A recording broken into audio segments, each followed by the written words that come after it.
It's your favorite YouTube dealer, Lil Kelpie, is back. For those that don't know, he was on No Jumper not that long ago. I'll pop up a little picture right here. A link will be down in the description. But he did a podcast with Sharp and Almighty Suspect. He is an upcoming pimp, supposedly. And yeah, it just went left, basically. They called him out. They were like, listen, you really not about this life. You're not cut from the same cloth. It got wild, and I thought it was a funny kind of conversation, but he came back.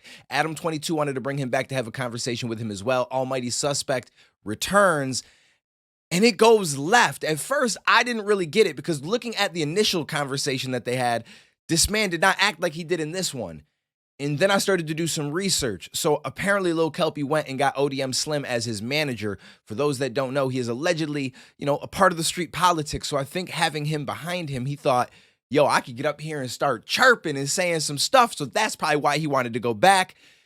It didn't turn out in his favor, but let's let some of this play out a little bit. What's a good analogy? Well, I just gave one, like blackface, but let's do another one, like a nigga who go to the gym with all the shit and he looking like he finna ball the fuck up. You feel me? And then when he get the ball, he can't do shit, but he came in his head like this what ballers look like. I'm gonna get the headband, the socks, and all that shit. You get what I'm saying? Like, but what that's if, what I'm he saying. starts learning how to play ball and then he starts balling harder than other motherfuckers? Right. Is he still impersonating at that point? Everybody's a little kid trying to be like Michael Jordan at one point, right? And then right? The next day, boom, you are Michael Jordan. You gotta crawl before you can walk, bro. All right, so Almighty Suspect is trying to compare what Lil Kelpie is doing with pimping and dressing up as a pimp to blackface. It's a little bit of a weird analogy because there's history behind blackface that there really isn't with pimping, but I get what he means. He's just saying, you're not this, but you're dressing up as it. And so I get that. I think his second analogy was a little bit better. The whole, you got the headband, the socks, you can't really ball, but you dressing up like you can. However, I want to say Kelpie's response was perfect because, I mean, what he said is accurate.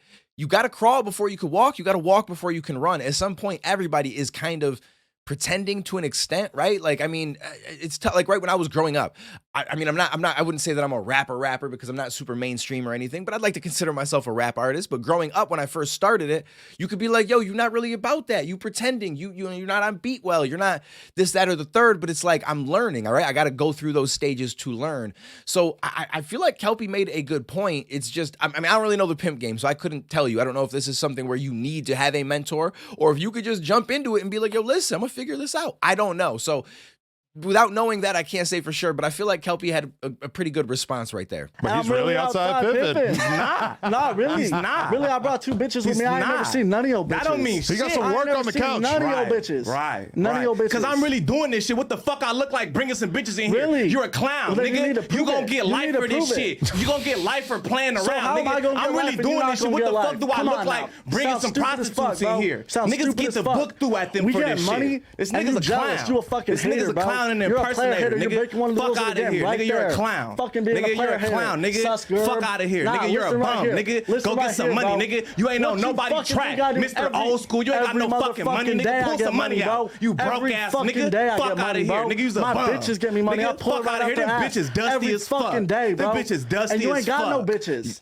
You ain't got no That's fucking cool. bitches. Now, this part right here is where I was like, wait, what happened? Because in the original interview, when they was getting at homie, he was not like this at all. He was quiet. He was real timid. I just don't feel like he was about that life at all. Now, all of a sudden, he's about that life. And that's why I started to do the research.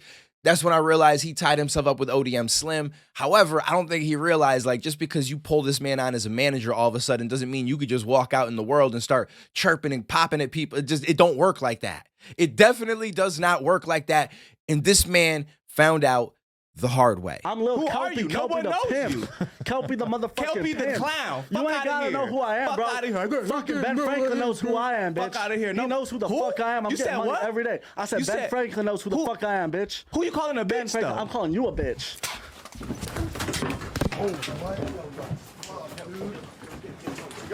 Fuck you calling a bitch, slow ass boy.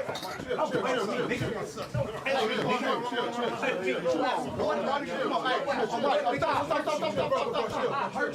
Don't call me no bitch. What's wrong with you? What's wrong with you? Don't call me no bitch. You crazy. You crazy. I was in here chilling. Call me no bitch. We was all trying to be in here. What's wrong with you, nigga? What's wrong with bro? Oh, fuck. I was taking a shot out here. I know, man. Damn. Hold on. I gotta find my watch. Shit, fool. Here. You did good. Look, hold on. Your glasses. Come on, boy. I didn't even try to do all that, Slim. Nigga, call me a bitch. Bro. You is a bitch. Stop it. Look at you. Come on. I told you to come in doing on that extra shit. You're gonna be professional, cuz. So this is the perfect example of why you don't be coming out your mouth with some wild stuff if you're not really about that life. You cannot call another man a bitch if you're not ready to back that up, especially with Almighty Suspect being an active rapper. He can't just let this go down and be like, yo, now there's a clip of someone calling me a bitch and me just taking it because that's going to get used against him. It sucks that that's a thing, that it's like, yo, you got to play this certain role to be able to be respected as a rapper. But that's just the way it is, right? So he's got, but at the same time, as a man, I'm going to be real with you, I probably would have did the same thing. You look at Lil Kelpie and it's like, bro, you really not like that. You really not like that. And you're going to sit here on air in front of possibly millions of people and call me this name. You bugging right now. However, we got to go back really quick because Adam 22's movement is probably my favorite part about this. My man takes at least 5 seconds to get up out of the chair. I don't know what he thought was happening. And then when he gets out of the chair, he like shuffles away and then comes back. It's almost like, yo, listen, I feel like he was ready to just be like, nah, I'm dipping, bro. Y'all do that. I ain't got nothing to do with this.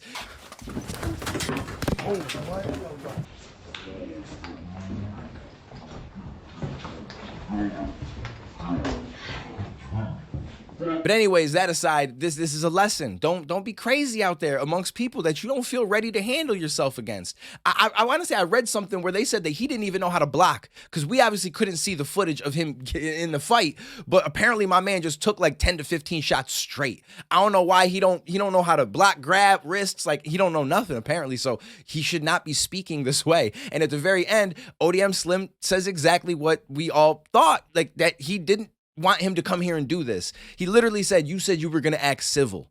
You were supposed to come here and you said that this was just going to be you know what I mean? Like, and that kid clearly thought, yo, I got this man on my side. He's about some kind of life, allegedly. And so I'm going to speak up. And if something happens, he's going to hold me down. That's not how it works. Y'all got to get out of that mindset. That is not how it works. That's crazy, bro. I'll catch you next video, homies. I don't care about a struggle. I've been asking for a fight. I need adversity to thrive. I'm trying to crash before the flight. I got a lot of people doubting me. That's just been my life. So I learned to persevere and not react to what they type. It's been a long road coming. That's just what they write. But it's been feeling like it's real. So I've been asking for my light. Trying to shine until I can. If you ask me, I go twice, but I've been stuck in back the line trying to imagine what it's like. Come on.